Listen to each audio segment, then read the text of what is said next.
since we've been working on unstructured processes all throughout the term, I am not ready to say what we're going to do this afternoon. And I think we may have several options. It seems to me we could just begin to spin off a general reaction to the whole experience, or we could, I suppose we could have reports from these subgroups who have been working here in the City of Riverside area to make their, I think, brief reports from healthcare, education, commercial, cultural development, or whatever other order of discussion that you prefer.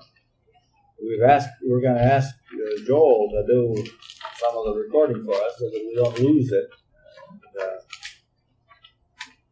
Or you may have some other ideas. How do you propose to use this last session on wrap-up?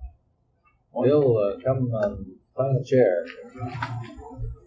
See the place right over here. Okay. Yes. One thing I'd like to suggest, think about the next semester, next interim, if you offer this courses on the grading, is that you offer this pass, no pass. Because I found with writing in my grade that I had a hard time substantiating what kind of grade that I should get and why I should get it. But I wouldn't have taken the course as such if it would have been offered pass, no pass, for the simple reason that it was in my major.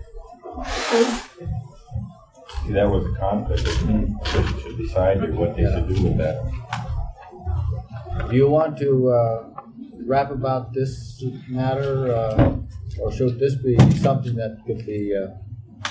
Well, I suppose we could talk about, if we should do this over again.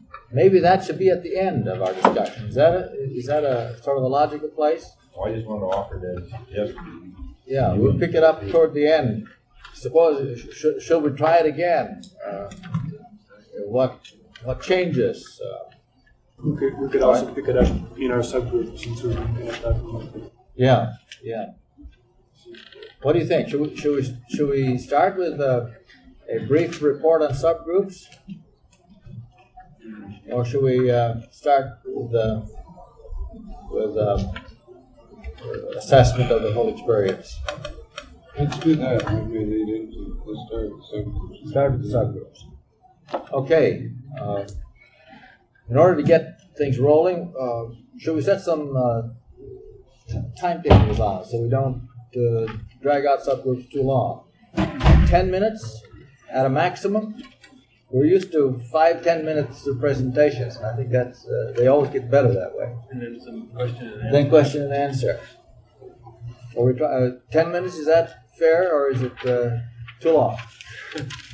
How many say 10 minutes? Here. How many say 5? All right. Let's be tough-minded about this. John will watch the time a little bit. When 10 minutes are up, we stop. Is that all right? All right. And then let questions and answers. Health. Discussion.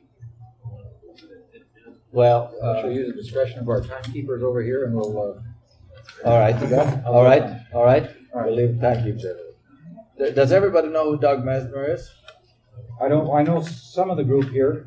You might want to just say who you are and a couple words about what you're up to. Basically, I'm kind of a documenter of visuals.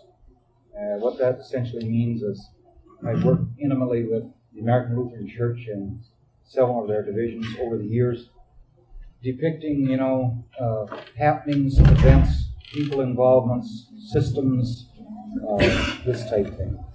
Use this as documentation not only for internal publicity but for bringing awareness and learning. This can come in the form of many different things: publications, visual presentations, slide scripts, movies, films, this type of thing.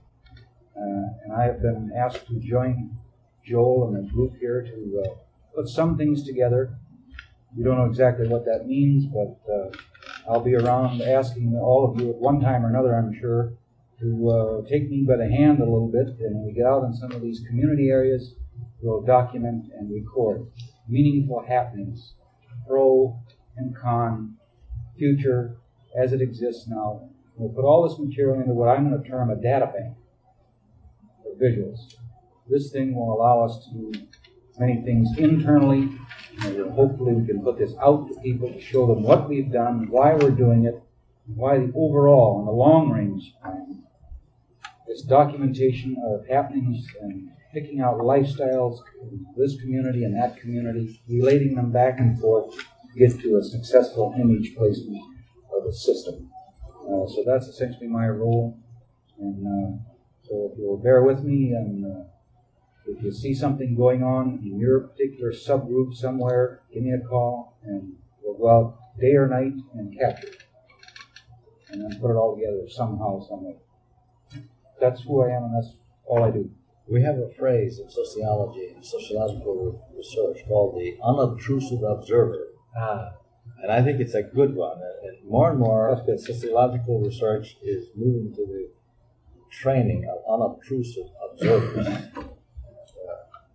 That's a good term, Joe. I like it. And we feel that way about you. You're most welcome. Very good. And you can participate too. Excellent. Participant observation is another kind of a flavor. Sometimes I get involved, and if you don't like what you hear, say that up too, and then that'll be a learning process for both of us. Fine. Okay? Welcome. Very good. Thanks so much. All right, we start out with the healthcare. I'm just taking them in the order in which they appear on the sheet, if that's all right. The Mary Jo Lawn and Lynn Hartz, Paul Peterson, Barbara Lawrence, and Jan Schneider were working on this, and it's up to you. I think John knows about the most in this area since he works there, but I'd just like to say some of my impressions were going to Smiley's Point. I was impressed to no end. I hadn't been there for any health care or anything, but it's really the kind of place that you like to go to. That's the way I felt about it, and the way it runs, and the fact that it's an educational thing for doctors interested in family care, and the way they're going to be working with Cedar Riverside to have a facility in one of their modules, and cable TV with senior citizen high rises. I don't know, I'm just, throwing out the main things, but I was really impressed with what they're doing, and I thought they were serving the community really well through that. So. You'll have to speak a little louder, I think, to get the sound picked up on the microphone. Okay. John, I think you were a member that I didn't read off your name, I believe. I'm sorry about that. Well, it was kind of obvious, I guess, that I tie up with healthcare since Fairview was kind of having some good input on this as far as getting me involved in this class. And I was pretty curious to test out whether Fairview, in fact, had, what their objectives had stated, whether that was congruent with what was happening in Columbia and Jonathan, and whether, in fact, Cedar Riverside and the community around here found those objectives compatible and working. And Fairview has supported many ventures with Cedar Riverside that I've been involved in as far as teaching the hospital personnel what's going on in the community. And but I really hadn't experienced what was going on in healthcare planning before the interim. And so this was really an extension for me of something I normally don't get into in the hospital. The way I see it now, recapping what's being done in Newtown as far as healthcare goes, and it's really a football issue, I guess. It's really being thrown around. Columbia is being criticized for their healthcare package, and that they've built a fence around the community. And they're going to serve their community and at the exclusion of others, which causes a big political turmoil with the doctors. And Jonathan, to some extent, I think, is is developing an inner working package tying into a hospital now and their cable TV, and maybe that's fine, but it seems to me like Cedar Riverside, the growth patterns in Cedar Riverside for healthcare are growing as the needs come up, and nothing too definite is being planned. As Steve Gregg, who talked to our group, is an administrator at Fairview, and the primary person working on the Cedar Riverside involvement in healthcare with the hospital, pointed out he was very pessimistic about any suggested programs or packages that were coming on the scene, which is quite different to what I'm used to hearing PR-wise from Cedar Riverside or the hospital or any number of other groups. Usually they come across pretty strong and say, well, we're going to save the world health-wise.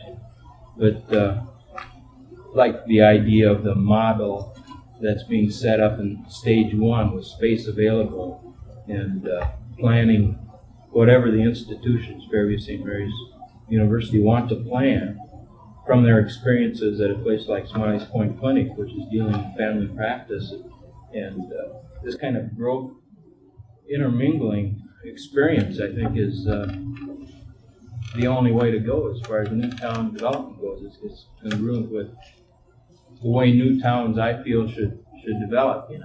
Not put something here and say, okay, people, this is what you need, but just slowly grow with it. And, I think it's happening better here, and there's more potential in this area than to develop a real adequate healthcare program for the people of the area, than any place else. Did anybody of the group get into the free clinic? The people's clinic? There? I was there last fall, and a lot of the patients from there come into Fairview. A lot of various patients, I think, are Smiley's Point in there, or else they chime into Smiley's Point. They have a special budget for them, and they're always reworking the budget. And they have a certain amount of the health care, the college health care, or they try and make arrangements, and it's like the manager's decision. You're talking now about the free clinic across down on the riverside? Yes. Some of the people come in there with their dogs and stuff because they misinterpreted Smiley's Point to be the veterinary center, like the breach people's clinic. They come where with the dogs? They come over to Smiley's with their dogs. And then they go down to the free people's clinic for health care for themselves. Is that what's happening? That's a new wrinkle. I hadn't heard of this. People don't know what Smiley's Point is, and so they bring their dogs in there because they can bring their dogs to the people's clinic, so they think they can bring them to Smiley's. Okay. So they run into that. But they don't treat in a veterinary capacity. They do at people's clinic. Yeah, though. at people's They do treat dogs there. Okay. The dog population in Cedar Riverside area is kind of interesting. Nobody's taken a census. But they do an interesting census. There was a Snooze Boulevard album. The guy who put out that Snooze Boulevard album, can't remember his name, but anyway, he has written down that it used to be you have to worry about walking around the Cedar Riverside area because of this. The snooze people were spitting all over the place. Now it's dog shit. So process of evolution. I think another thing has happened just in the last, I suppose Smiley's has been in existence about 3 years. And initially there was a lot of transient type people that were coming in there. And now the spread has become a little bit more like stage one, for example. And a lot of the care is subsidized one way or another, or free in some cases. There's a social worker on their staff there. And I think the way it's developing, people did have initially the idea that it was a free, clinic to serve the poor people, which it wasn't intended to be. It was intended to be an education process for family service doctors that are going to get a real taste of what family practice is like, once they get out of school. And why not incorporate that in their education system? And now it's starting to form a little better, strata of what probably the population of this area would be like. One aspect of the Columbia plan, it seems to me, has to do with the tying in with the medical service system and the insurance system.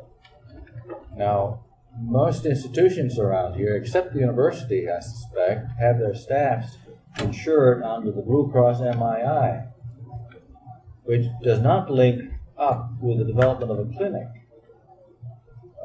Now, if we're going to move toward the Columbia plan, it seems to me the direction that needs to be taken here is the development of group health kind of medical insurance, so that if the faculty and staffs and students of Augsburg and St. Mary's and Fairview join such counterparts at the University of Minnesota, we'd have a big enough group here to establish one of the finest clinics in the Twin City metropolitan area.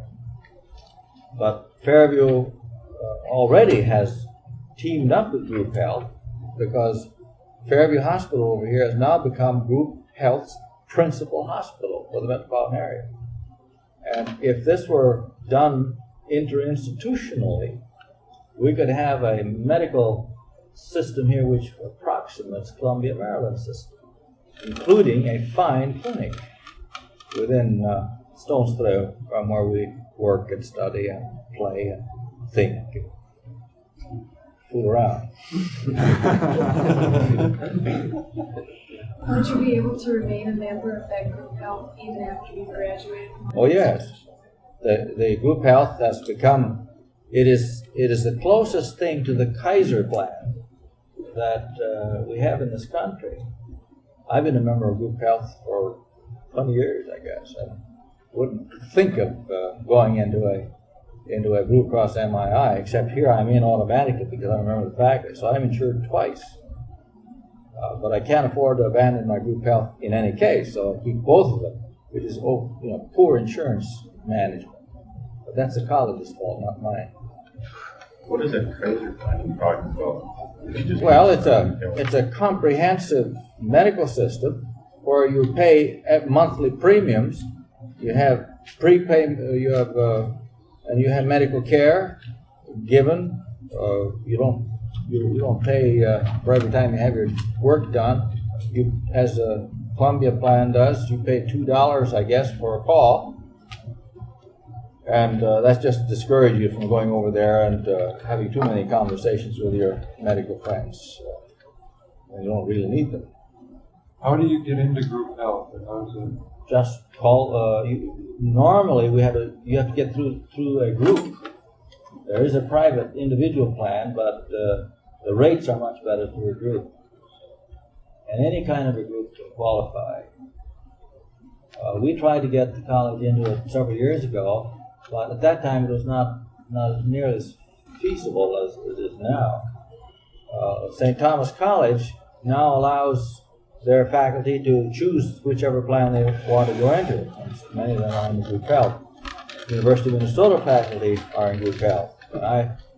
And I'd be very displeased personally. I put in my plug for this thing. I think it's a shame that we don't move and begin to work toward a comprehensive medical system. I don't see any sense talking about a new town community, a model community that doesn't come to some kind of grips with building into it a top-flight clinic and a top-flight preventive care program and a top-flight insurance program. Could there be a Cedar Riverside community group that anybody that lives in this community could join? Well, that's what some of us have been talking about, the possibility that even if you pay rents, part of your rent pays for your health plan. That's the next. Or else to create a Cedar Riverside Association, sort of like the Columbia Association, where you get one of the goodies is a health plan. Second part of my question was how much it would cost, and if anybody that lived here could do it, could join it. Yeah, that's Takes some money to start the whole thing up, doesn't it, John? Yeah.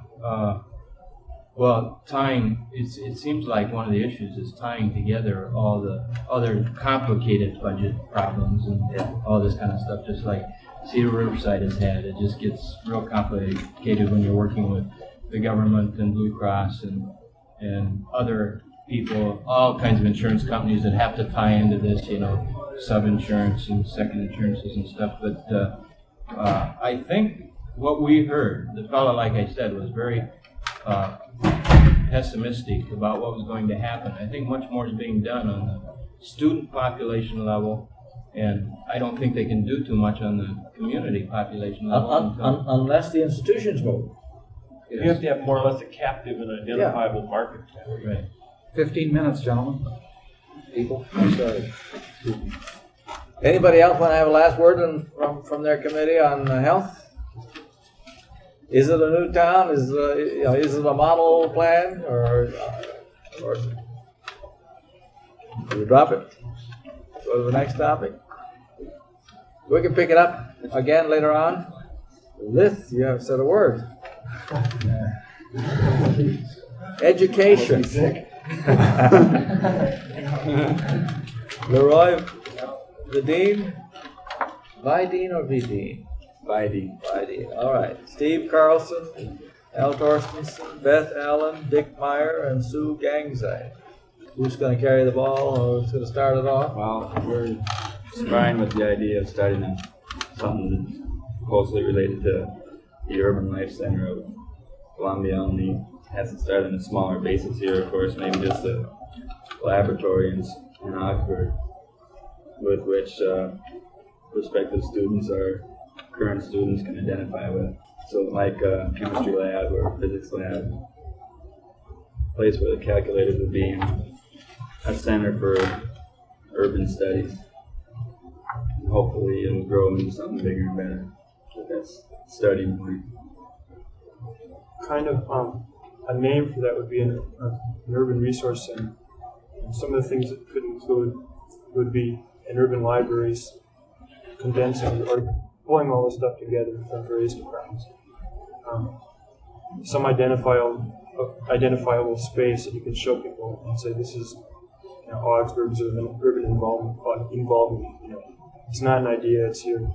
You have something physical to show people, including graphs, posters. And it could also include like a classroom, and have office space for various people such as MUSIP, CHR, various research activities, urban programs. Should we say anything about that? Maybe in a way of history, we started out, maybe thinking we should try to make a comparison between school systems between Columbia and Cedar Riverside.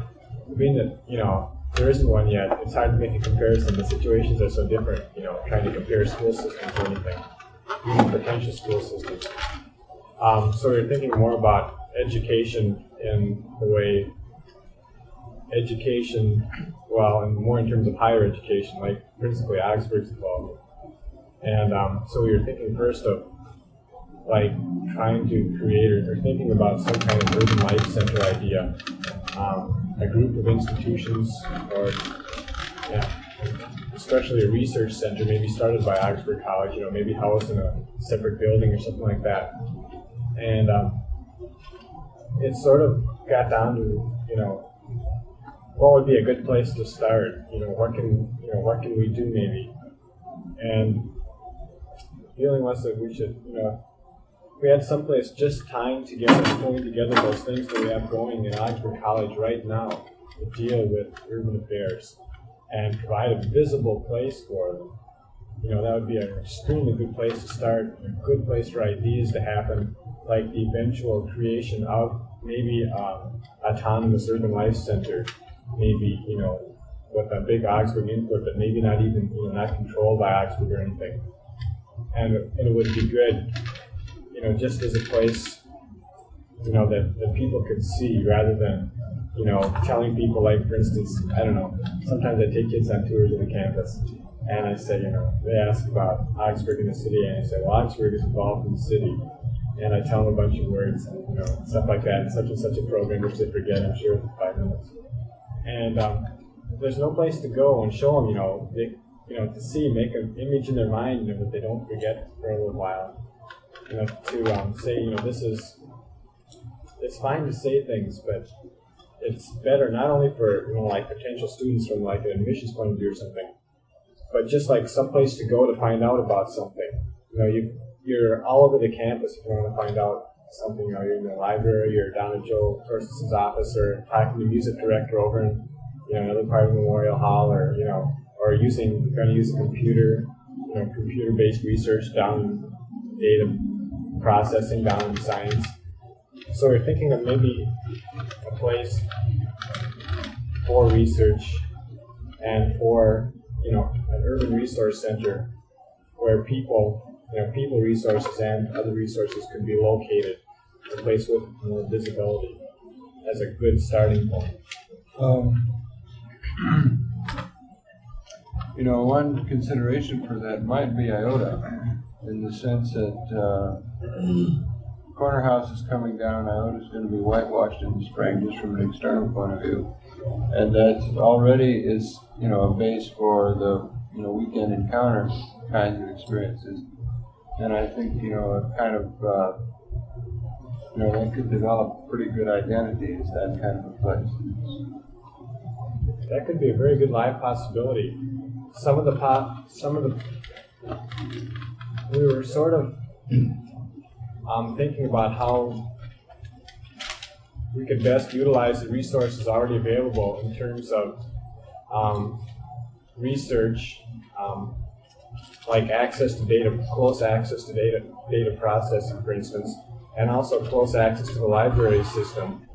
And if you wanted to draw, a place where an intersection, point of intersection of closest access and stuff like that, one ideal place that, at least in my mind, would be really very close to ideal would be the old reserve room right underneath the library.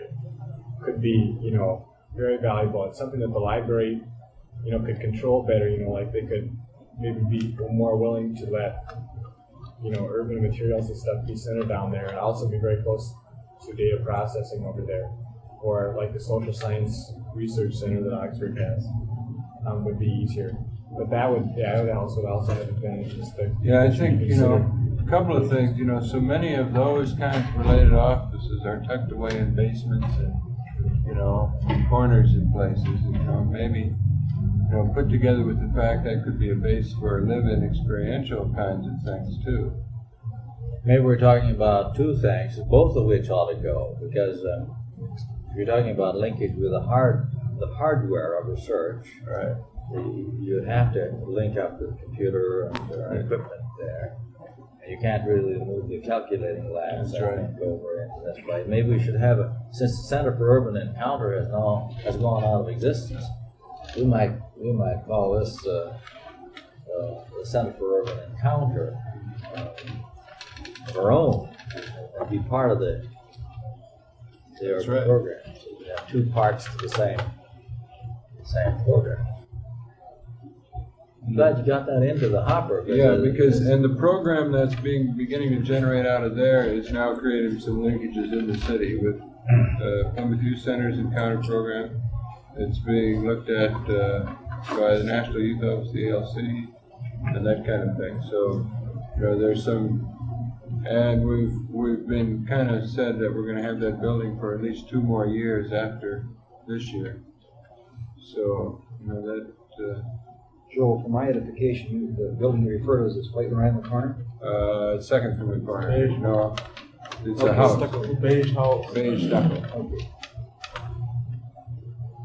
Dr. Torstenson, could you maybe say something like you relayed a really short little thing about board of directors or something. Oh, yes, I can't remember what night it was. From 4 to 10, we met the Committee on Career Exploration and Curriculum Rebuilding, which has been meeting regularly since, I don't know when, since July, I think, this summer. June. It's been a long, long time. We've met for hours and hours and hours. I don't know how many. I think we're paid 5 cents an hour, but I'm not sure what the rewards will be. But it's been a pretty, pretty wild operation and difficult one. And we had a preliminary report to a group of people, some from Reporter Region, some from faculty, and some from, I think, department chairmen were invited, and then some students from each department. And one of the proposals that had come out of the committee was the creation of a Department of Special Studies, which would pull together the programs of CHR and the research and resource center activities that are going on and other experimental, innovative programs, and put it under one department.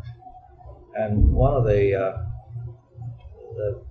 president of the Board of Regents said, the Department of Special Studies doesn't do anything special for Augsburg. It should be a center for an urban resource center. It's a funny thing. It comes out of the Board of Regents, the kind of very thing that we've been talking about, and the urban life center and that sort of business. And in a sense, much of our special activities do relate to a unique encounter to the urban environment of the college. So I think there's going to be a readiness for moving on this direction. I personally think we ought to set a deadline on that. Come fall of 1973, there ought to be a visible urban classroom and an urban library and an urban research center, so that very few people know, for example, that Dr. Robert Clyde is in the throes of research grants that run into, the last one they finished with the Metropolitan Council was a $10,000 contract. One of our graduates worked most of it with other assistants and some student assistants. They got another contract with the Southeast Alternatives and evaluating the Southeast Alternatives educational system. He's deeply involved in that. And I don't know how many $1,000 contract that amounts to. So this is a research center that has been quietly going on. Very few students know about it. Faculty don't know about it. The administration, I think, knows about it. They are very happy that that Bob Clyde's salary is nearly paid for now out of the proceeds of his work.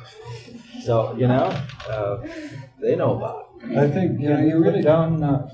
Can we put down a tentative date here of fall '73 in our planning today? This is the target.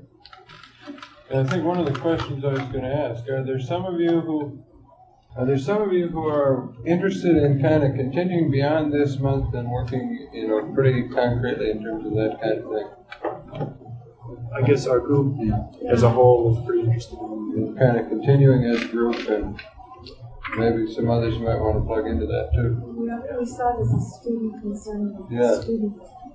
I think there's a lot, not just kids that happen to fall into the education category here, but really I think that's something that maybe our class could even do on a broader basis. If we can say, all right, we've been on interim, we found out a lot of things, and we have a lot better idea of what needs are, we've gone through a unique experience, and and we think that this is something that we can do and we can help out with, and we can have some sort of a preliminary proposal that comes from students, and a fairly large, broadly based group of students. I think that could be really a help and really a good factor in something like this. And I think one of the things too that you have in your favor is that there's been a pretty high level of credibility, I think, established for this group on the basis of the experience. There's been good feedback coming from several places, and I think that your development of that kind of a thing out of, as a core out of this group, I think would be received with some, with some measure of credibility. And well, I just think that would be excellent. It's part of your thinking too, what I was going to say before is I think I hear you talking about two functions, like Joel was saying, kind of the research motif and the kind of experiential urban encounter motif, right? You kind of talking really about two kinds of things. And, there are things going in both of those areas, but to pull those and together. ultimately, when we come to building a new building, like a learning center, they might all be in there. But right now, we have to accommodate ourselves to the spatial constraints that we're working under. We might be able to do a pretty good job on research and resource and MUSIP and stuff like that down in the administration building. And then the encounter thing over here, and all the urban games and bringing in groups for all kinds of encounter situations. That's excellent planning. Then, as you say, you can then merge these two things later into a finite end. But each of these entities would have a power in themselves, but they'd be complementary. Yes. Excellent. One thing we were thinking about is trying to get groups from the outside to come them around and have a center or have it set up this learning lab that we could have a base on which to instruct them about the new town or having other lecturers come in and talk to them and kind of give them a package like we had in Columbia. To do that, we develop somewhat like the structure of the associates in mission. We can kind of do the role that they were doing through Augsburg. We could almost offer an interim, I suppose, for other colleges to come here. Are you sort of saying that you, in the sense like Associates in Mission kind of volunteered their services, you kind of, would volunteer services in the same kind of sense, or, similar kinds of things, or?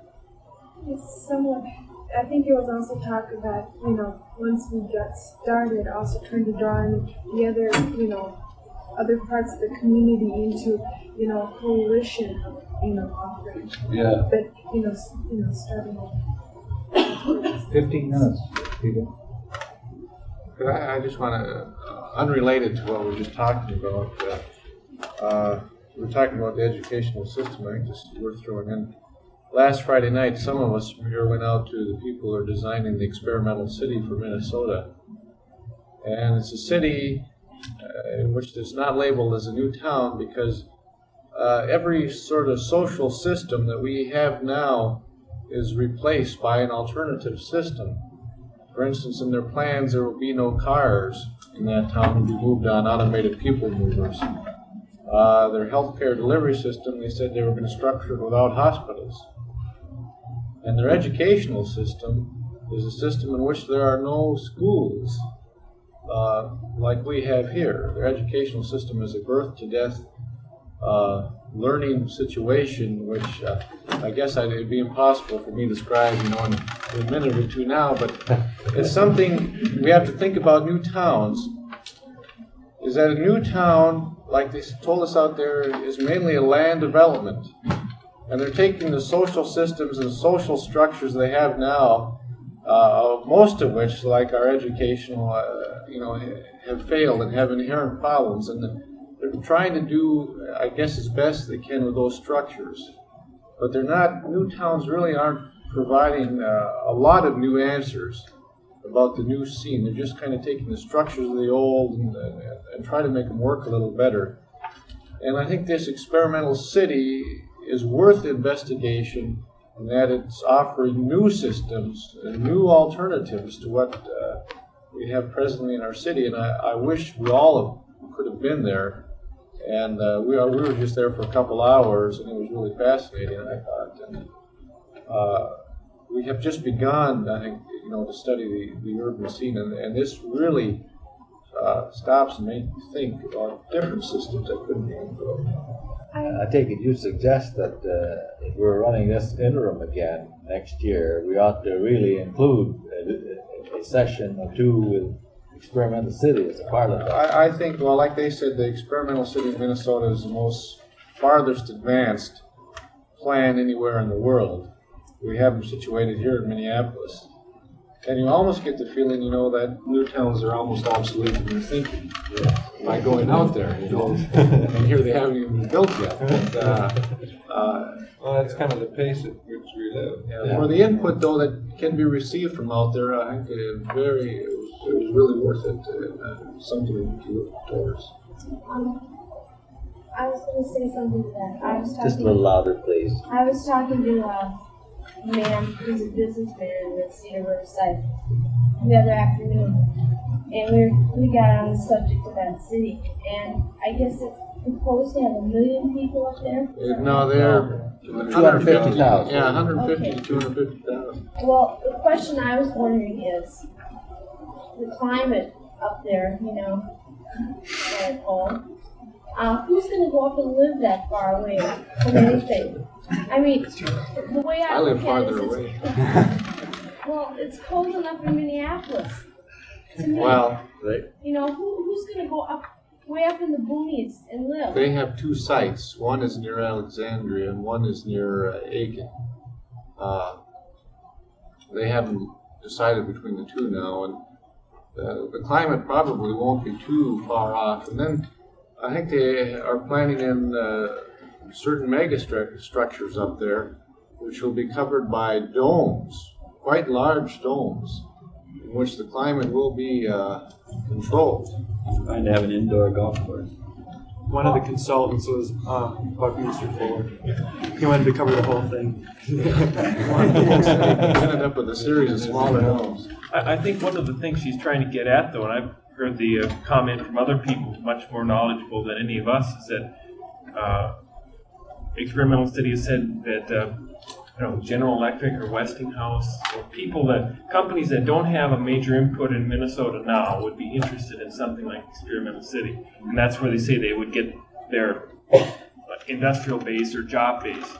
But the step after that is, okay, but so say they get Westinghouse, and Westinghouse would go up there and build a plant manufacturing widgets or whatever, and employing 15 or 20,000 people. You can call it what you will, and say they could figure out a way to get around the fact that they're 250 miles from Minneapolis, and Minneapolis, St. Paul, 150 miles. Well, it's still a small metropolitan area. It's not Chicago, and it's not New York, and it's not LA. So you've got that distance. Say they could handle that.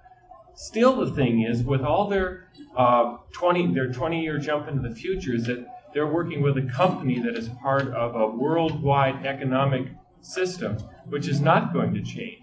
They are part of unions, which don't change. And the thing where it begins to break down for me, and I'm sure I'm showing my bias, is that what they're saying, if they can cut themselves off from the rest of the world and take that great leap forward, that's fine. But the thing that's going to hang them up is they're going to find they've got all these strings tying them into the current economic system, which just isn't going to jump with them.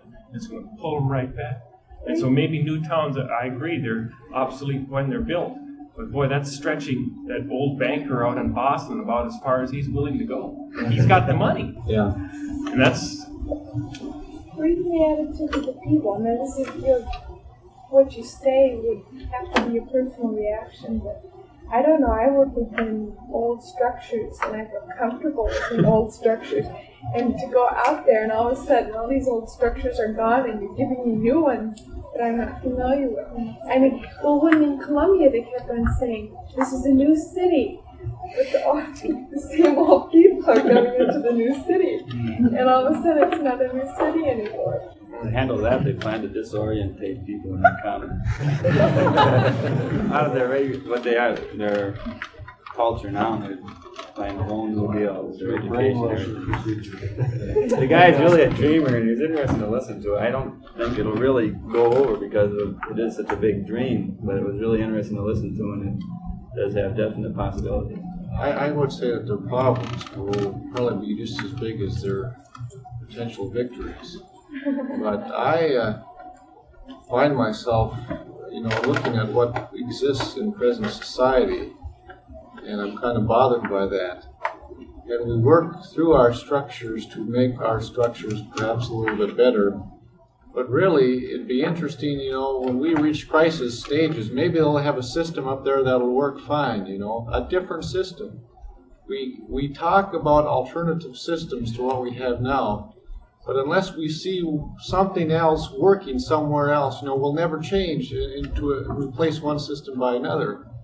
And I think that a lot of ground could be broken by an experimental city, whether it occurs where it's cold in Aiken County or occurs in Florida.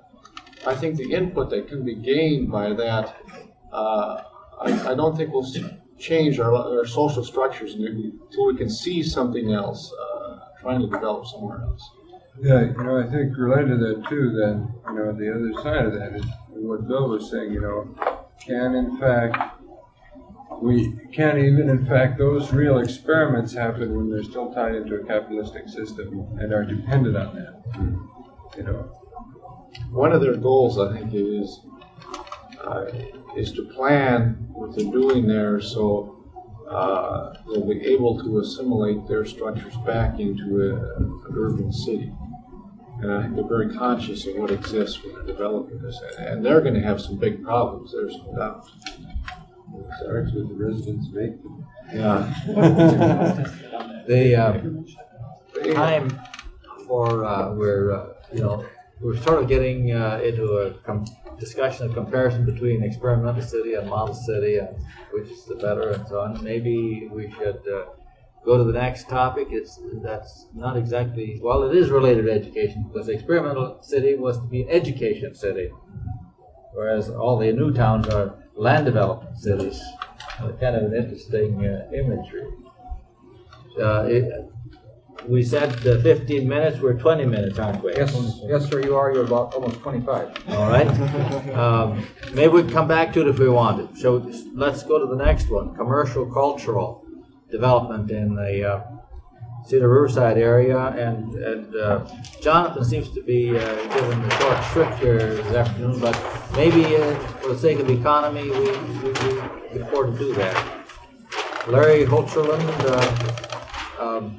what's happened? Has he been sick for the last couple of days? Anybody know?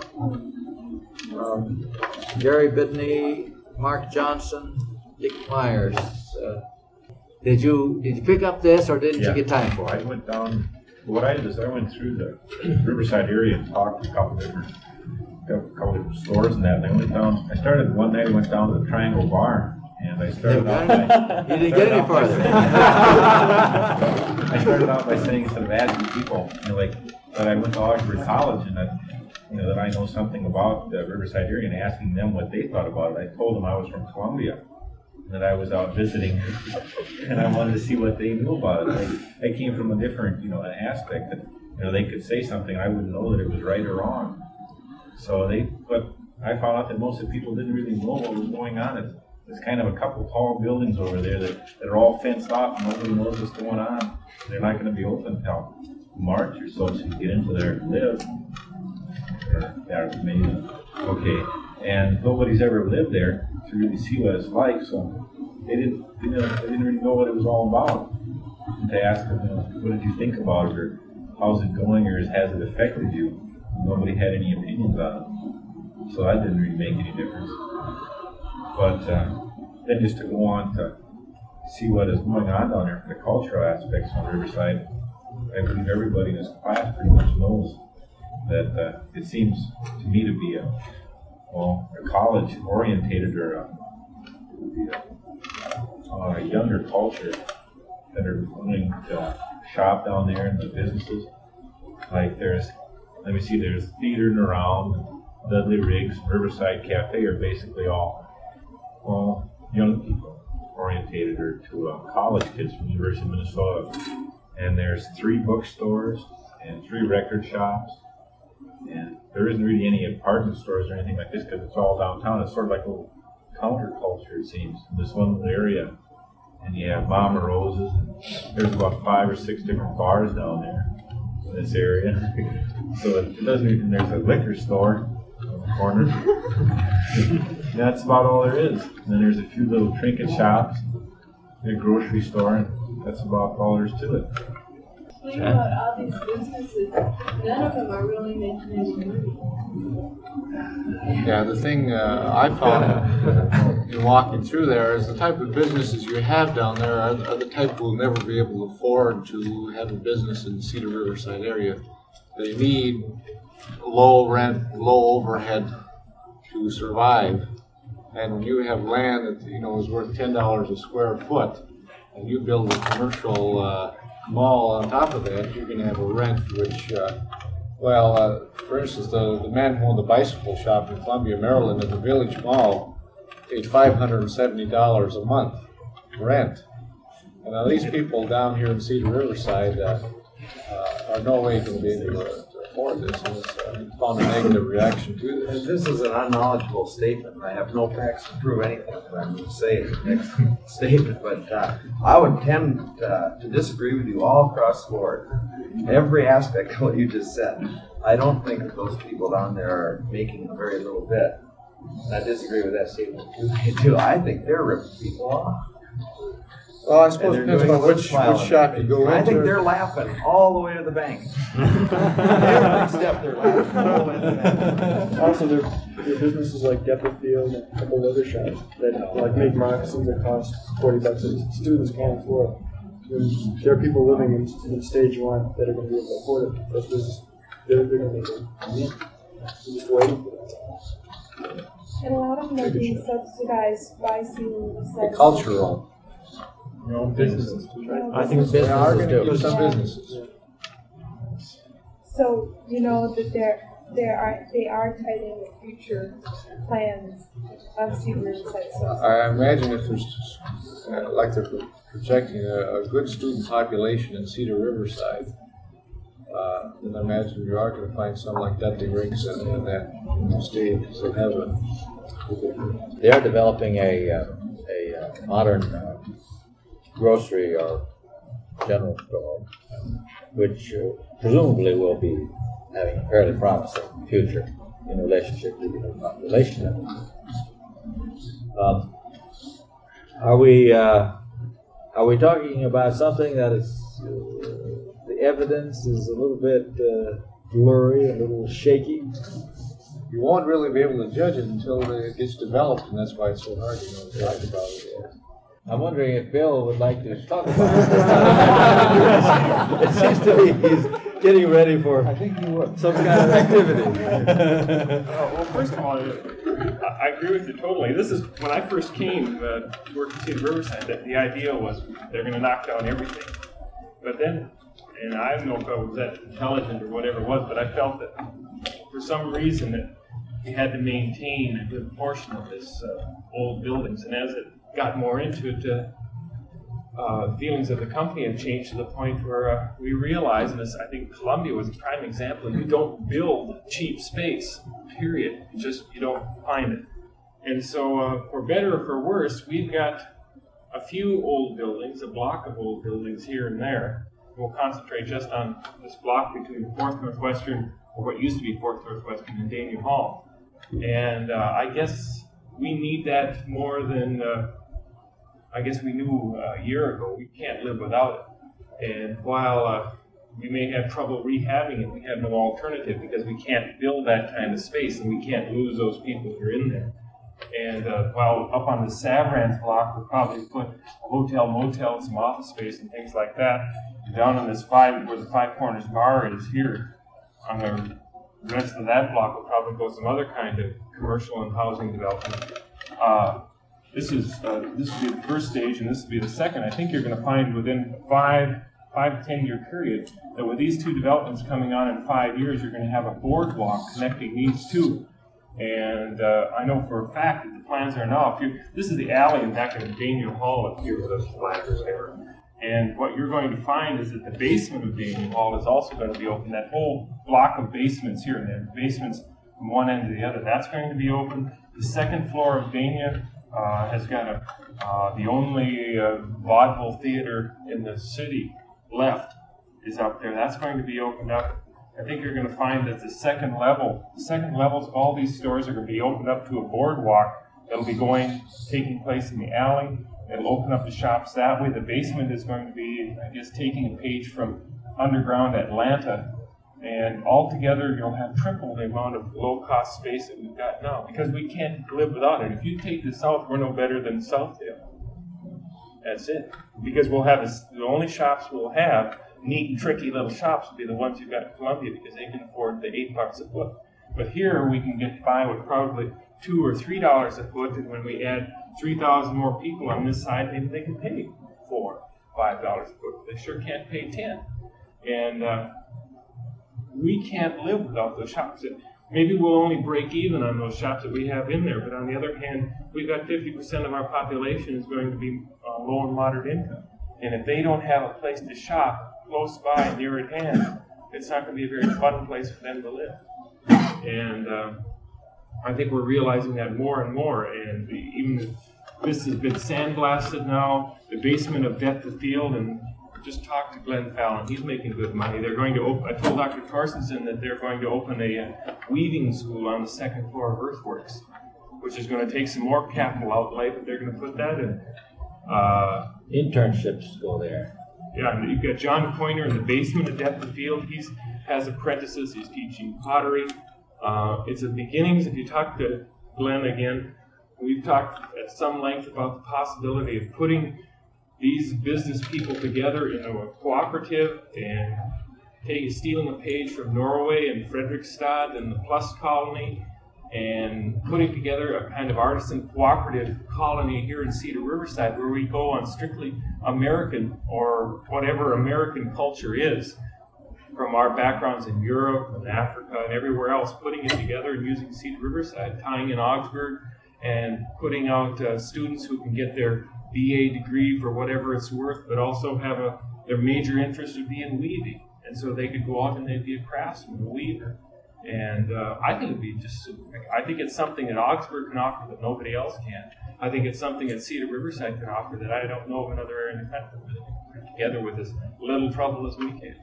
And with that kind of development behind it, I think it's also possible. There are or were government programs where you could build apartments, and on the first floor you'd have the shop, and on the second level you'd have your apartment. Maybe the apartment would be small, but you'd be able to have your shop and your place where you live close at hand. Whether you were an artist or a craftsman of one type or another, this seems to be the kind of thing that they're looking for, is to be able to live and work in close proximity to, and also right off of a main thoroughfare.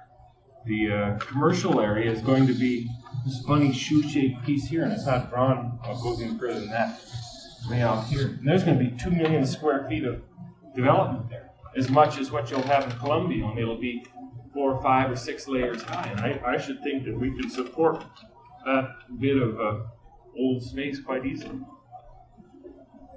I don't know if that's a rebuttal or not, but I know for a fact that we can't live without that space, whether or not it's successful. And we have, I guess the most successful is Glenn Fallon and Depth of Field. He's the most professional small shop owner we have. Dave Lee Lee's doing a pretty good job too. But we need more like those guys. What about the theater? Dania? I think you'll find that there are more than just the 3 theaters you mentioned. There's a Minnesota Dance Company and Minnesota Opera Company. So, and that's certainly not for the people who live here. It's based in the area, though. Altogether, there are 9 cultural performing arts schools, and they've been heavily subsidized by us. And what about their chances of becoming less subsidized, becoming more self? I think we have to figure out a way to build space, and they're going to require new space because there just isn't any theater space of the kind that they need, and with the required rehearsal space and meeting city codes. That's going to be one of the biggest hurdles that we're going to have to overcome, is figuring out a way to make it work. There's been a new acting company that's just started too. What's that? I can't think of its name, but there was an article in the Sunday paper about it. It will be performing, I believe, at Riverside Theater.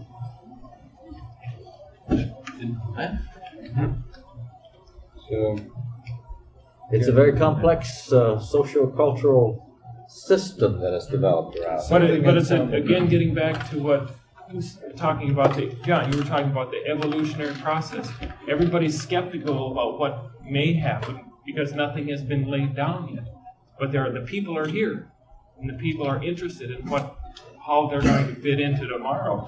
I guess other than that, you just wait and see. Can I ask you what is going to happen to the Riverside Cafe now? You speak The up. Riverside Cafe? Tomorrow? Yeah, well, in the future. Well, Riverside Cafe used to be in a university block, and the university knocked down their building, and that was shortly after that WCCO thing where they said we were a bunch of SOBs, and boy, they got out there and just said we were out there to rip off the country, and yet where did they find a place to live but in our property? And I would guess that if we move them out of that building, we'll find another building. Someplace in that block. Probably not, because that block from corner to corner and over to where the university owns it, that parking lot, will probably be taken up with first stage commercial. Yeah, I mean, someplace in the Daniel Hall block. Maybe. Somewhere in there, yeah. Anybody else on commerce, culture? But on the commercial aspects of that, where do they really draw their people from? All over the metropolitan area. If you were there at Christmas time, they did one heck of a good business these last 2 Christmas seasons, especially this last one. And then in the fall festival, a lot of the slides that we saw at the information center, where they showed the people of all kinds and types there, that was during the fall festival. And that Snooze Boulevard Festival now, that average age, and I've heard some people say some of those concerts in that Snooze Boulevard Festival is probably about 70 or something, and they're all singing the old Norwegians. Bill, have you ever seen Larimer Square down Denver? Yes, they've done some consulting work for us also. Yeah, I just saw that this last year, and it's what you're talking about, so it reminds me of what they did down there. Yeah. I didn't see that much of it. But. Ghirardelli Square on the Cannery, it's also known as, out in San Francisco. They took an old building and were able to do that also. Pretty big scale. This is our campus, isn't it? I was going to make a comment about the culture. You brought up Dudley Riggs and things like that. From my standpoint of view, I don't think that's culture. I don't know. I would want to see that kind of stuff. I mean, I don't think there's anything wrong with it, but, that's fine, but I don't consider that culture to speak of. What's culture? Well, I don't think I would consider fine arts more culture than Dudley Riggs, and I don't think that's fine art, and I guess that's really a broad statement, but, and in fact, I've never been there. I mean, just from what I've heard and what I've, talked to people that have been there, I don't think that's really fine arts. I don't know. I guess that's fiction. I think that's a particular view of fine arts, though, for one thing. And I think fine arts can include a lot. And first of all, Dudley Riggs is only one.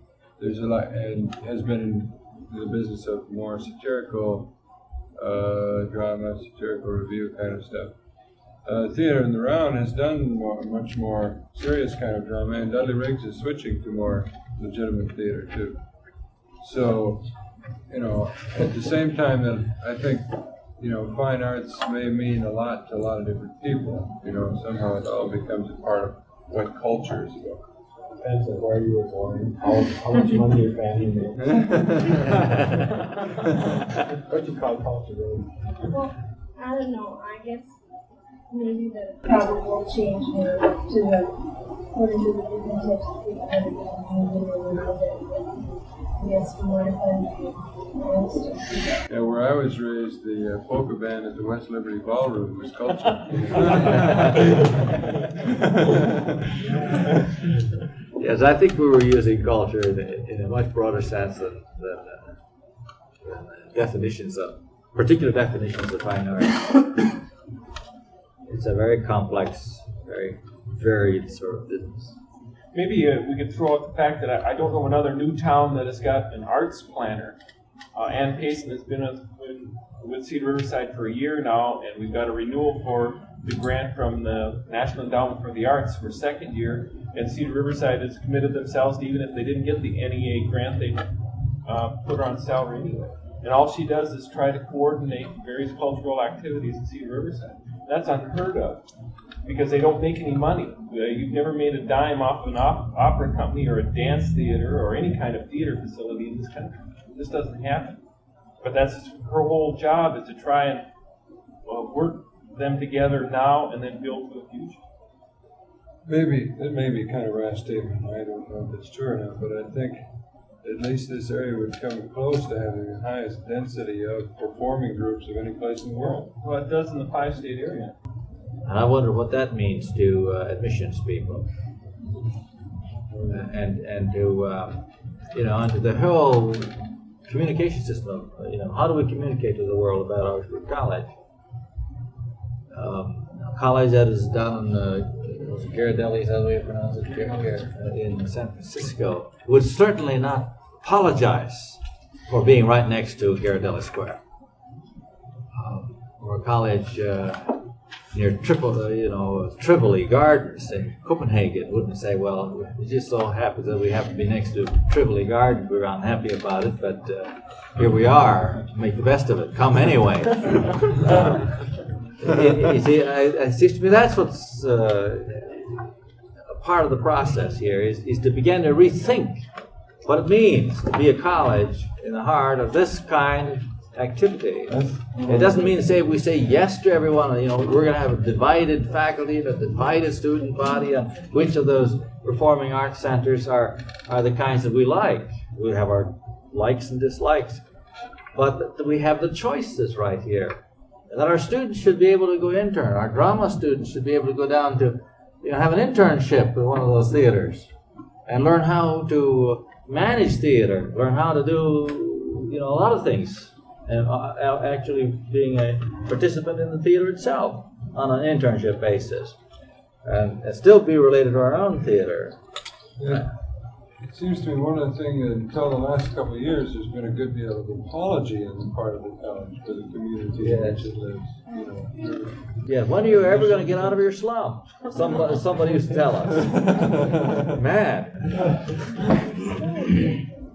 Well, that's one perspective on it. Yeah. I don't know if this relates to anything, but it came up before when you were talking about animals. And one of the biggest things I think that Cedar Riverside is going through right now is that what do we do about animals? And seeing the high dog population now, and seeing how every American family has a pet of some sort.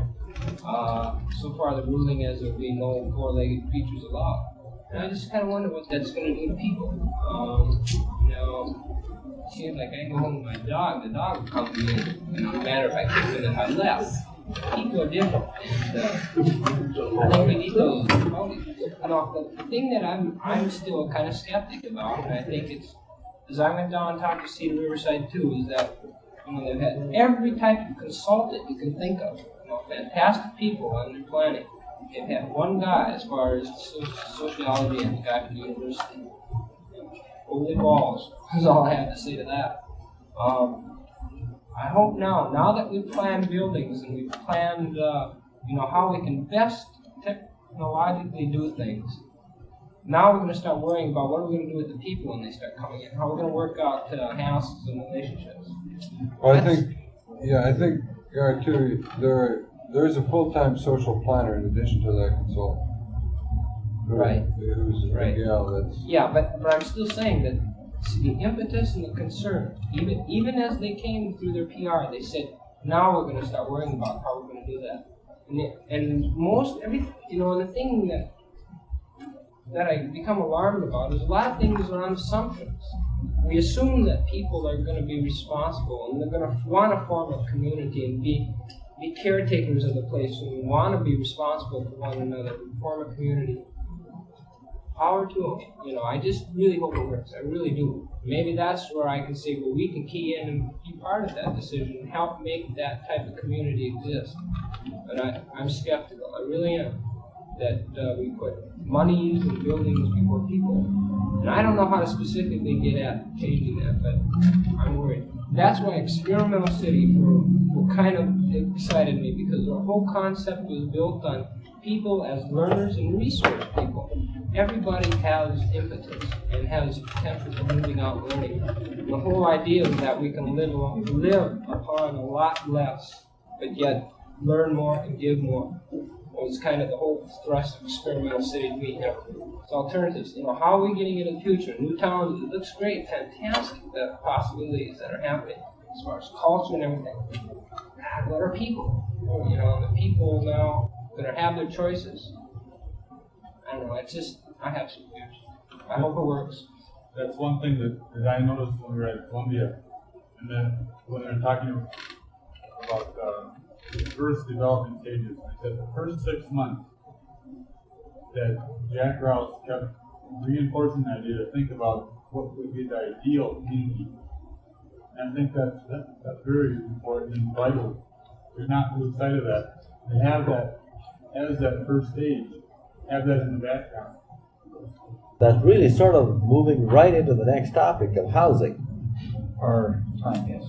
And that's the next, how many minutes did we have left? We've used it up, I guess. Yes, we've been going over on every one of these, progressively more each time. But that's good. Your timekeepers. But anyway, this housing business, that's sort of a part of I suppose nothing is closer to the issue of how do you arrange a social climate, the social milieu in which the human spirit can be nurtured.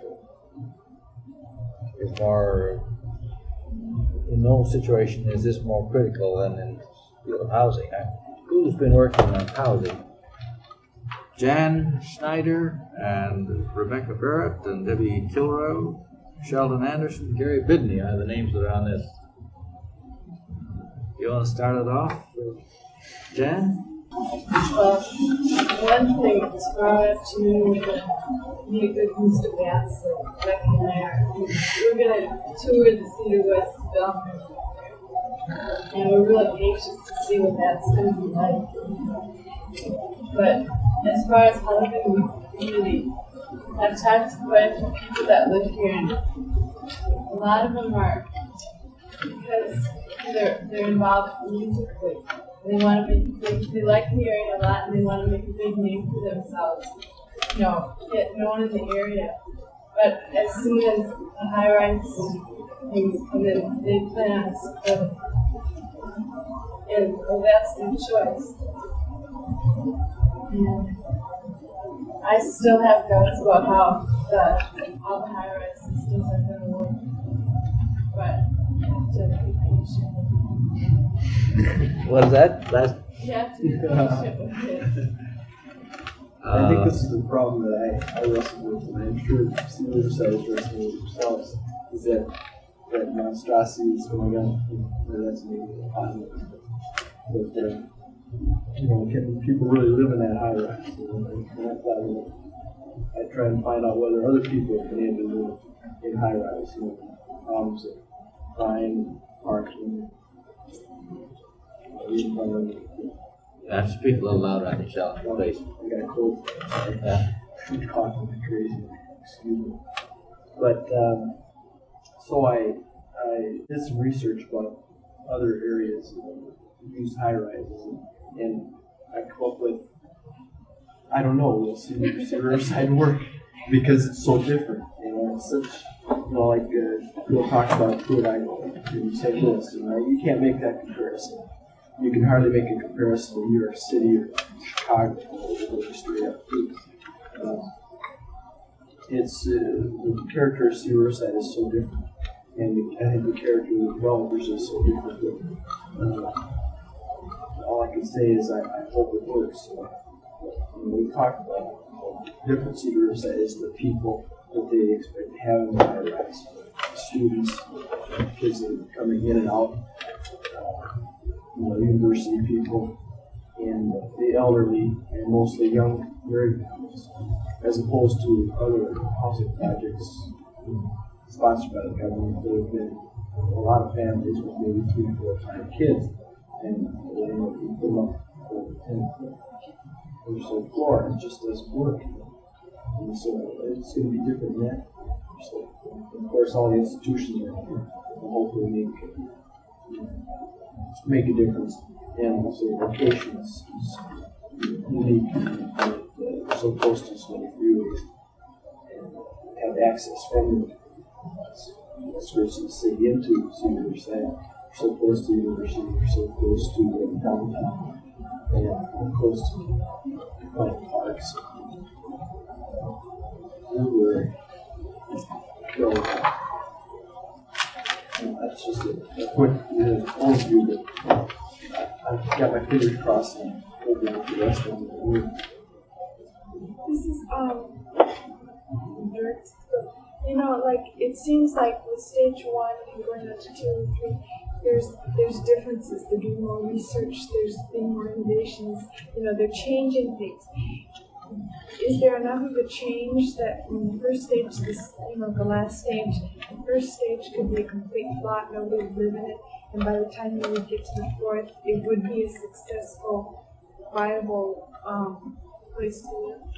I think we might find that in the first stage that it could initially be successful because we'll attract the true believers that want to be part of the great urban rebirth. But by the time you've got the 4th stage, they'll realize that those people in the new stage have got something they don't have, and so therefore you'd have to go back to the first stage and put in some more amenities that brings them back up to par. And so then you automatically start the cycle of birth and rebirth and rehabbing and rebuilding in concrete structures. And I think this is going to happen. I don't know whether it'll happen in the first 5 years, but I would guess in the first 10 years, by that time, the first stage will be out of date sufficiently. They're going to have to go back and start putting different things in, taking things out, moving things around a little bit. So basically, it's going to, you know, over a period of time, it'll be basically in the same level, you know, all the same living level. All the stages will be the same. No, I would guess even within the Cedar Riverside area, there's probably going to be a certain amount of, I want to use the word ghettoization. I think when we saw that thing in Columbia between the east side and the west side, I really don't know how in the heck you're ever going to get away from that. Because a General Electric plant is only going to locate in one place. The university is only in one place. Augsburg is only in one place, and people are going to want to live either closer or further away from that. With Riverside Park, the same thing. And so you're going to have a lower income area and an upper income area, at least even within the first stage it'll be there with the semi-luxury building. And a certain amount of ghettoization happens. It's just that you don't want to hold it still. One area will change over a 10 or 15, 20-year period. I don't know. Does this suggest that you think that Cedar Riverside will be more dynamic than Columbia? Columbia is sort of built, ready to go, and it's going to be like that for the next 20 years, more so than here. I would hope so. I think we've got more of an opportunity because we're, even though I don't think any of us feel we put enough research and emphasis on the social concerns, I still think that maybe we put less money into the physical in comparison to what we've been able to put into the social. That we've left a lot of things unfinished, a lot of things undone, and we'll have to respond when the demands or suggestions come from the people that are living. You know, I guess one of my kind of feelings in going through some of the models at Cedar West, that'd be interesting in terms of reactions of anyone else who's been through the models, is that in terms of the cost level, particularly for market housing, you know, almost in every size apartment, you know, 2-bedroom, you know, through the building, 2 bedrooms, and the one side of the building, 2 bedrooms, and 1 bedrooms too. That it was, and maybe that's just my acculturation, but that there was always kind of a feeling, I wish there was another foot of space. You know, I wish just one more foot would have done it okay. You know, and you know, the idea of the high-rise didn't bother me as much as just that kind of closeness of rooms. And, you know, that's an economic thing, I realize that. You know. Well, it's also that, remember what Larry Locke said about it's our expectation. I look at my grandfather's house, and I look at my parents' house, and I look at the house that I want, and see boom, boom, boom, and yet I'm not earning progressively any more than that. I went through those apartments over there, single room, single bedroom. It looks like, you know, I've got a better room over here in my dorm. It's so tiny and small. You turn around, you look right into the wall. Another factor was the price that they're charging. As you stated before, that they're running for $60 for those subsidized, up to $550 or something.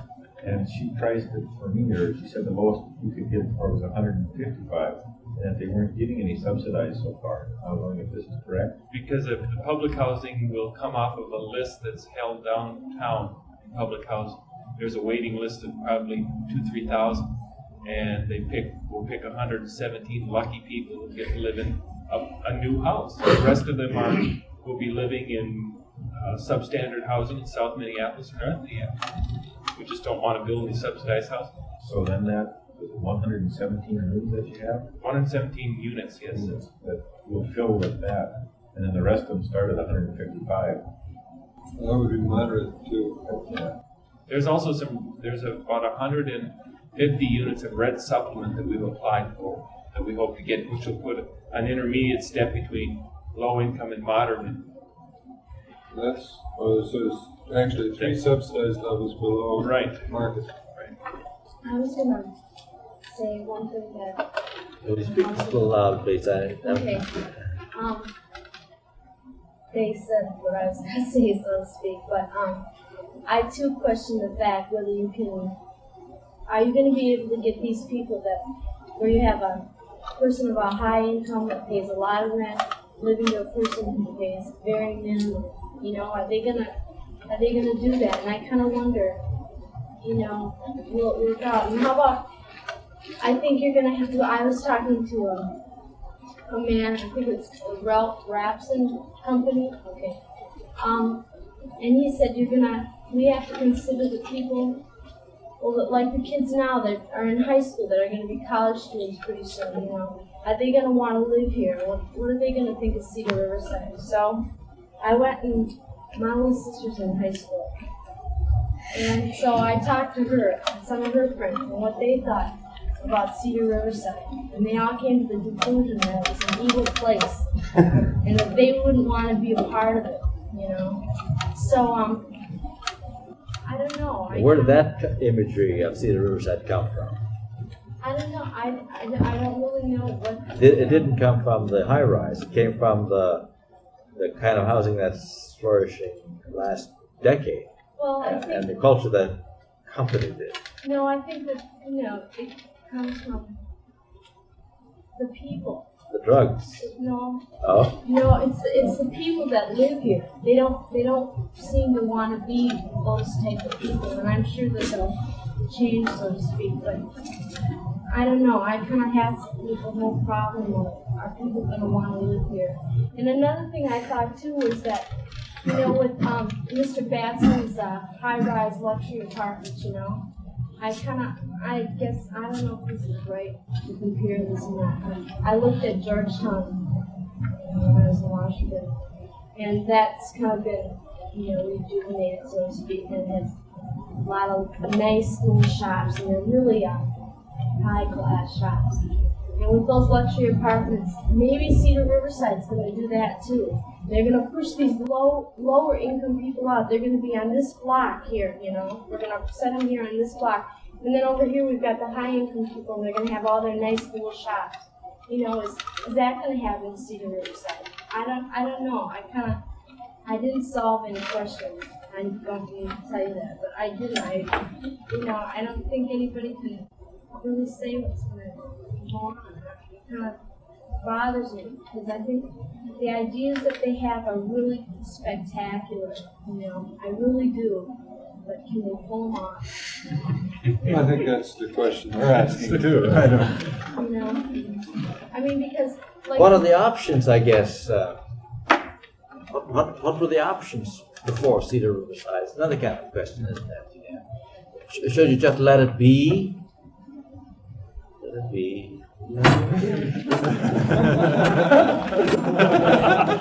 that would have been one option, and what happened when we let it be? I guess that's one kind of an option. I think we're talking of, let's say, Bass's luxury and high-rise. I think places like Depth Field, like that's one business they also have a merchandise market that is for the luxury people, like students. We can't maybe afford everything that they have in there either. It's an amazing thing that there are very few poor students.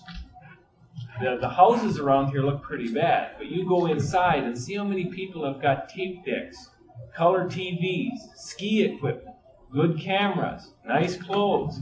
So we're all living poor, but we ain't poor. Come visit my room. We'll take up a collection. I have a black radio. But even with your education, you're not. There's a book that I think you talked about called Living Poor that was written by a college person, graduate college in St. Louis or something, that she actually lived in a public housing project. And the thing that she found out is that those people didn't have enough money to even take care of the basics. And more than that, they didn't have enough education to know how they could use their meager funds to make it go. I know where I can get bread, day-old bread, if that was the case. I know where I can get cheap housing. I know where I can get the best meat at the least price. The average poverty-level person doesn't know that. So we are living poor, but we aren't poor. That's this whole area is that. Bill, are you anticipating any problems filling the high-rise? Because what is it, $240 a month for a 2-bedroom? It's tile floors? Or do they think it'll be pretty easy to fill it up? I don't know. It could be tough. And I think one of the things we may have to do is, they always say we can't lower the rents until they can't fill them, and they'll lower the rents. Or they'll add in carpeting, or they'll do this or do that. And I think we'll just have to wait and see. I'm not about to live there right now. I'm living in a 100-year-old house. I like it fine. We finally got the darn thing painted. I just got the bathroom yet to do. We'll be done with it. But, and I'll live with that because I just got out of the apartment. But there are 10 people waiting in line to get into my house. And they don't, maybe it's the alternative to live in that apartment, pay $240, or live in Wayzata or Anoka, drive back and forth with gasoline going up, and get killed that way. I don't know. What is the fill percentage before you can break even? You know what I mean? How many apartments get filled before you can break even up? I don't know. You can more or less set that, but I would guess it's probably up around 85, 90% anyhow. Then if you don't fill them up, are you going to start on project number 2, or how are you going to work that? I think we'll find, FHA has told us, and it's been in the papers, that they will wait before they commit any more mortgage funds to see how that first stage is doing, because FHA has stuck their neck out 1.5 miles too, and they want that thing to work. And it's very visible, not only in Minneapolis, but in Chicago and Washington. They're all watching. If it works, fine. They'll sign checks easy. But if it doesn't, they're going to say, well, change a few things. You mentioned that there's such a waiting list on low income. Is that the same as you go right, or there's a high waiting list on low income? Are there waiting lists on other levels too? And the second part of that is, I've been curious as to why there hasn't been more marketing. You know, is all I've seen, and maybe I haven't seen it. There's a little blurb in the apartment 1 ads in the paper. The reason is we can't guarantee you immediate occupancy. It's almost impossible to rent an apartment that you may have 2 months from now, 3 months from now, or 6 months from now. And that's the problem. It's just they're not there yet. There's going to be a big, can we anticipate a cloud of steam building up now for a big hard sell marketing I wouldn't approach? guess that'll happen until probably July or August, because then the big tower will come online, and then the luxury tower. But until then, it'll be buildings of just 150 units or 200 units, and those will go pretty quickly because there just aren't that many market rate units, which will be the hardest to fill of that group. The subsidized and low will go zoom and be filled up the day after you accept application. There's no problem there. The Seward East Tower was filled up 3 months before they had it built, subsidized housing. But that's not true then about the other levels. There are. Well, a middle-income person doesn't have to live in the same places with the same considerations that a low-income person. What is the reason for charging $1 or more per month for rent for each added floor? I don't know. I've often wondered, but you go, even renting office space, it's the same thing. The first floor is expensive because you get all the people, and then you get higher up, and way up on top, I don't know, prestige, who knows what. But it's just always been that way. After the 10th floor, they say we charge $1 or more per month And the tower, it's after the 13th. We are climbing, you know. Ladders in Jacob's America. ladder. I had a question back to Bill. When Mr. Jacobson spoke before, he mentioned that 14% of housing units in stage 1 would be low income, low rent. And I think he said 117, like 1,299. Did you check that out? Isn't that about 9%? I think he probably was adding in the rent subsidy. I'm not sure, but if you take rent subsidy on top of that, it's about a half step above it. And I think we're there. I've seen figures that say that we got 42% of our first stage is subsidized housing. Now, whether or not the low-income units are 117 over 1,299, yes, obviously less than 100 and less than 10%. And I don't know where he was getting his figures, but that's no excuse. But I know at the time that we got those 117 units, the entire city of Minneapolis only had an allotment from Washington of 300. And we had initially asked for 150, and all they'd give us was 100, and then because of building design, we got it up to 117. But it's a funny thing, you know, we just don't hand out public housing units very easily from the national level. Very tight about where they go. The emphasis was to get them out in the suburbs, not in the center city, because the center city already had as many as they could hold. For 15 minutes, people. Okay. Religion in Newtown. Bill Pearson and Paul Peterson were looking at that. Okay, I think first thing you think about religion here is we all saw the Interfaith Center facilities in Columbia.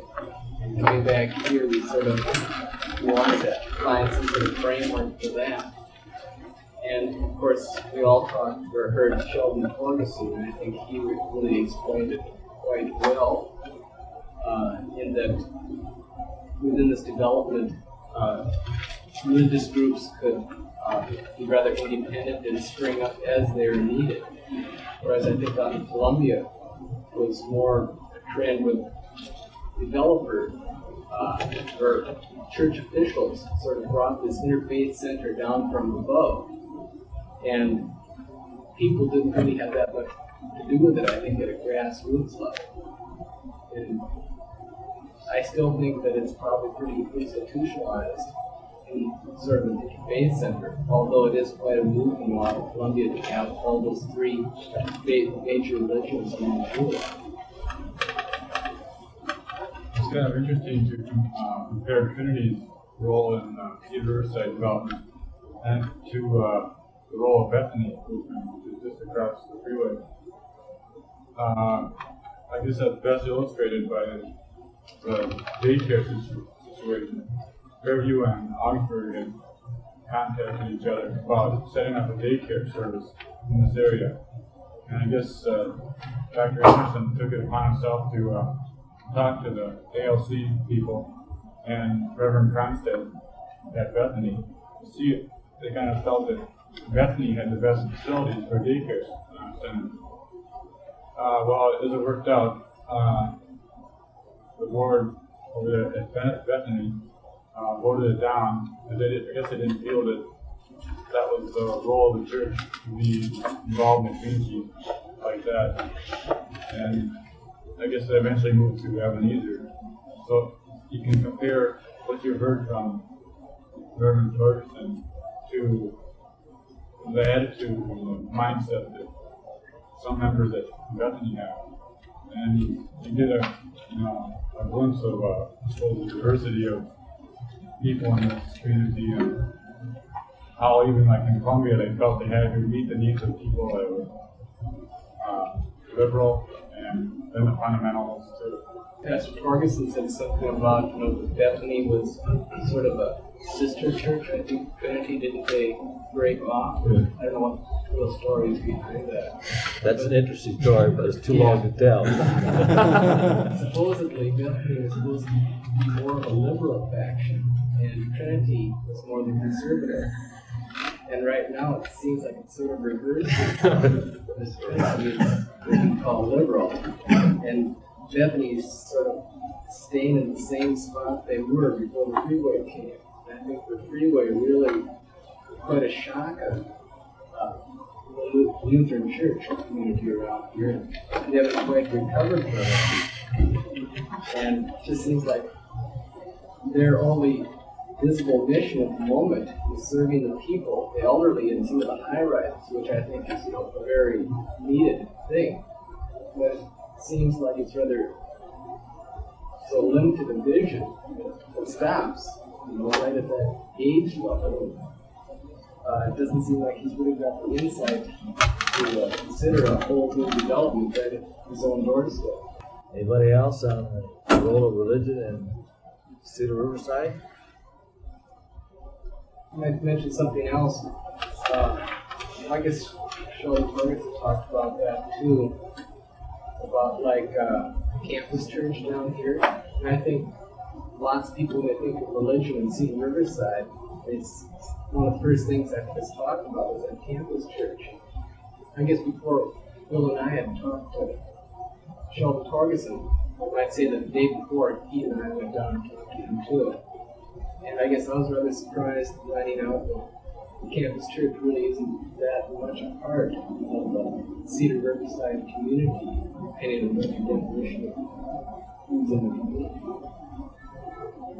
I kind of feel that that's not their role to play. They're just using the facility, but that they don't have any responsibility to the greater area around them. Most people that go to the campus church don't live in this area anyway, do they? They come from all off people that I know that go there, they live all over. And like in New Brighton, and come away in here. They just rent the facility. Most of it, they have stories and stuff like that are connected. I don't think we're getting your voices recorded. Could you speak a little louder, Beth? Yeah, and the stores and I guess coffee houses and stuff connected with the campus church are all over the university. And I think it's the kind of theology that comes out of campus church that doesn't have a heavy emphasis on, social concern or social involvement anyway. And I think that's part of, it's very much fundamentalist style of theology, which really has very little about social involvement. So, that's part of the reason for that attitude to it. They have the same attitude toward war. It's here to stay, and not much you can do about it. We'll just go to our campus church and let the war rage. I don't think it's that they don't have concern for social aspects of things. I just think it's they interpret it different, I really do. I don't think it's that they're not concerned with the social aspect, but I think that the fundamental church goes, says, well, God's the answer. Here we'll go through God, so to speak, or as a liberal church, which among its people in the world, it made that it's just a different way, different movie, Yeah, maybe I was unfair, but I think of a war as a human institution, It takes people to wage a war. And if you aren't concerned about institutions and about people and about interrelationships, then you don't have to worry about war. Unless God comes down and does it for you. And that's a convenient way. I've thought about that often. About many things. If you could have a God as a cosmic nursemaid, push buttons, then you could have your way in the world without worrying about God and about anybody else. So that's sort of my bias, I guess. What? Yeah, I thought you were too gentle. No, I think there is need to sharpen up the imagery of the sharp difference of opinion about theological questions, and I think it's evading the issue when we don't sharply delineate what the theological differences are and what the implications of these theological differences are. It's like any other kind of intellectual question. We ought to begin to think it through. And if you want that kind of religion, then you ought to defend it. But then the opponents ought to be able to say, well, is this what you mean? Is this what you mean? Is this what you mean? And then if you want it then pick it up and espouse it. But I've been through that myself, and I've decided that if that's all there's to religion, I'm not very interested in it. Because somehow or other, there's one thing I know very much, and that is I know that I'm related to other people. Whenever I use a word, I'm using a common language, and I belong to others and others belong to me, and I can't escape my responsibility. If I could, I'd like to do it once in a while when I'm tired. But well, I guess that's what I think the Trinity congregation is not waging any war against campus theater. Just says, well, that's what they want: campus theater, campus church. It's their business. They can negotiate a contract and hold their services and do their thing, but they're not going to contribute anything to the building of either the building or the tearing down or the changing of Cedar Riverside. I think there's a kind of question too, in terms of the congruity of the kind of religious dimensions and religious life in this community, which espouses, at least in theory, some of the kinds of social concerns that we've been talking about, and that's going to happen. What does that say on the part of a church's response to that? I think some pretty hard questions are asked of churches that are going to be involved in this community. And it seems to me maybe go as far as to say, that the churches involved in this community should be involved in the life of people that are here and their total lives. Now that's espousing a particular kind of theology, I realize that. And yet it's part of the whole atmosphere of what this place is supposed to be about. I think that's sort of what prompts the kinds of questions you raised, Garfield, at the beginning. Is that you're concerned about people, and it might be a religious motivation. I think many of us have this. And a question that's come to me, and I've heard others kind of say, that the attitude of a feeling of ownership or responsibility for the whole community that we're going to be a part of, or the people that move into that. Yeah. Okay, so they live on the 8th floor. There's all kinds of studies been put into that feeling of apartment-type dwellings about ownership, responsibility, that they feel a part of that community. And I'm really concerned about if there isn't just as much planning and concern going into how people can form coalitions or covenants with one another of how we're going to make it. And if that isn't done, we're not going to make it. I swear it, you're not going to make it. Even little things about throwing garbage out the hall. It's studies been made. The wider your hall, the more garbage you have out, because people don't feel ownership for the hall. The smaller and narrower the hall, the less crime, the cleaner it is. Stupid things like that. But I've also got, I don't know if that's the answer, but there's also the concern for, let's say oppressed people, if you want to say, let's say for handicaps. How do people that like that, how do they fit into Cedar Riverside? Even in the development, as far as having wide enough halls or handrails or ramps or making up and down curves. And I don't know. It just seems that's. I have a fear. I don't know where it really comes from, but that I see around me the pressing problems for housing. People need places to sleep. That there's a consciousness, or that a local will or a national will, that we're concerned for people, in a sense that they have a place to stay. That always, almost blew my mind when the guy was working at, the guy that works in the Housing Redevelopment Authority. He said, you know what we need, he said, a non-profit orientated housing development. From him working with, I don't know how that can be done, but I'm going nuts saying, how that the economy very much rules the mindset. Okay, if that's the case and we accept that, how can we really use that and really use the skills that we have to care about people and form coalitions, covenants of people to make it into the future? You should have been here on, what's the day that Harry Locko was here from the Shelter Corporation? That speech, you ought to listen to that tape, Garfield. I think he really laid out the economy, the economics of this. It's a national lack of a national will. Question. Well, we've got one more dimension here, fiscal dimensions, and I guess we're sort of already talking about it. I don't know how much more. Let's see, Sue Gangsey, Jim Sisson. He's not feeling well. He was back to the doctor today, so he wouldn't be here. Leroy Vidine, Steve Carlson, and Joel Long. Do you have any last-minute words on this sort of business? We went down to Cedar Riverside to scheme and see if we could get any actual figures on anything. Yeah. You couldn't what? Couldn't get anything.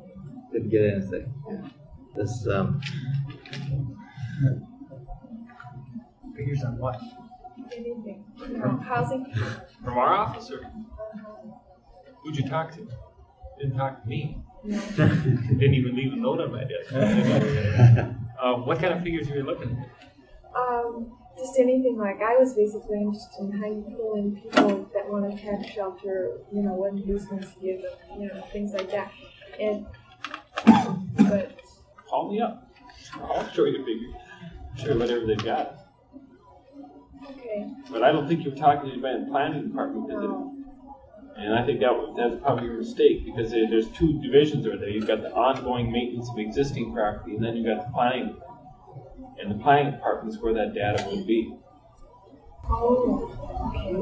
it looks like this is unfinished business for us. So, Yeah. well, How long are building skills? Okay, well, what's your question? Oh yeah, how do those people that succumb to tax shelters? Or is it just the actual? Oh, you're talking about tax shelter. Well, that would I thought you said a tax shelter. How do you induce people to? Well, okay, when the corporation started, or the association started, how did they induce people? Keith Heller was doing is a tax account, and I don't know what a word genius means, but he's pretty smart when it comes to tax law, and he was doing people's income taxes over at the U. He was assistant to the dean of the School of Business, and he had a wide circle of people over there who he was doing their taxes, and he said, "Hey, I got an investment for you," and that was it. More or less, that's what happened. I think I've never asked him, but that's how it started out. A friend of a friend of a friend, and they came together. To this day, we don't have a Gulf Western or a Aetna Insurance Company or Connecticut General that owns $1,800 million worth of stock in Cedar Riverside, and if they press a button, we all fall through the floor. There isn't anybody there. I think Henry McKnight and his family is the largest single owner of stock in Cedar Riverside, and the same is true for John. And it was just word of mouth. The first time we had a legitimate open public offering of those tax shelters was about a year or two ago. We sold $500,000 worth of tax shelters shares to Kuhn Loeb brokerage house out on the East Coast. That was the first time we got out of Minneapolis. Well, very local and very parochial kind of thing. And just people more or less believed. I think the Whitneys own some stock, a block of stock. Mrs. Siegel owns quite a block of stock. Mr. Heller owns some. But he put it all together. It's in his mind that how this thing all works. And that's it. What kind of voice do the shareholders have? None. That's what the limited partnership share thing is. They give you the money, but they don't have any vote in the management of the company. So they're giving you their $25,000 and just hoping you do well by it. Sounds like it could be an asset. You maintain control. Yeah. See, and that's the problem that Mr. Rouse has. He doesn't have control. 51% is 1% more than you need, and that's all it takes. Is there such a way that you could define administration so that you could give me some percentage of administration costs out of the total cost? I guess the only way I can relate that is in terms of